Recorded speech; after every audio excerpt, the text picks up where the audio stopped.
Hello everyone, welcome back to Tim with Tomes and Tales. Today we are going to be doing a spoiler review on the Grimm fairy tale, The Fisherman and His Wife. Now if you have not read this tale or do not wish to be spoiled, I'll go ahead and turn off the video now and going to read it. It wouldn't take very long. Alright, now spoilers in 3, 2, 1. Now the Brothers Grimm released this tale back in 1812. And some have even called this story the anti-fairy tale, as the protagonists do not end up in a better place than where they started. It starts out with a fisherman doing what he does best, fishing. On one beautiful day, with crystal clear waters, he catches a strange flounder. The fish actually talks to the fisherman, says it can grant wishes, and begs for the fisherman not to eat him in exchange for a wish.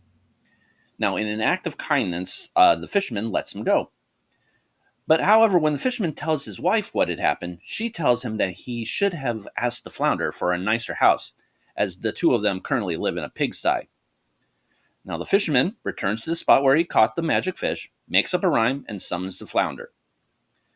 The fish tells the fisherman to return home, as his wife is now in a nice cottage.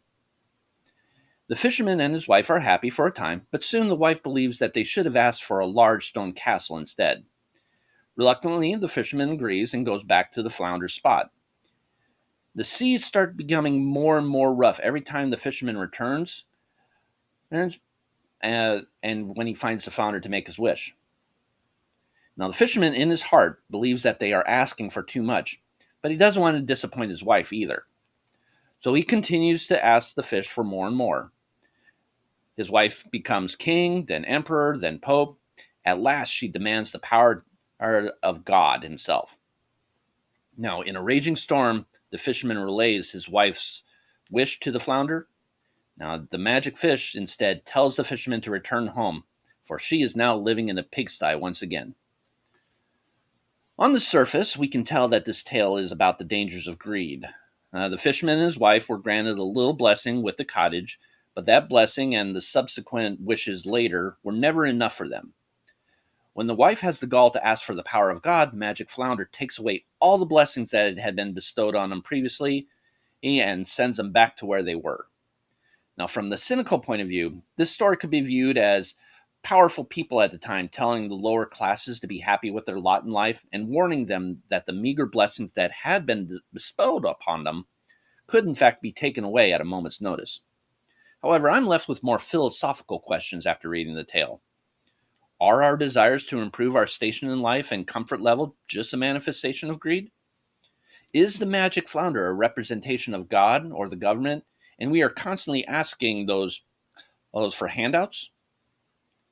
Are we both the fisherman and his wife, people who know we should be satisfied, but continue to always find some reason not to be? Of course, it's easy to blame the wife in this story, but the fisherman is culpable as well. He has this desire to make his wife happy, and because that would make him happy to live in peace and contentment. He could have put his foot down and refused to ask the magic fish for more, but it would make his wife happy, so he continued on doing it. Is that another lesson in the story? That no matter how hard we try, we cannot make someone else truly happy unless the person is willing to be content? As I said, many philosophical questions are in here. And I could be overthinking everything with a short tale like this. So I recommend reading it for yourselves and thinking and coming up with what you think from your own point of view. Thank you again for joining me today on my review. If you like what I do, please hit the like and subscribe buttons, or maybe check out my own novel, Baltimore City. It can be found on Amazon. Stay safe, everyone, and happy reading.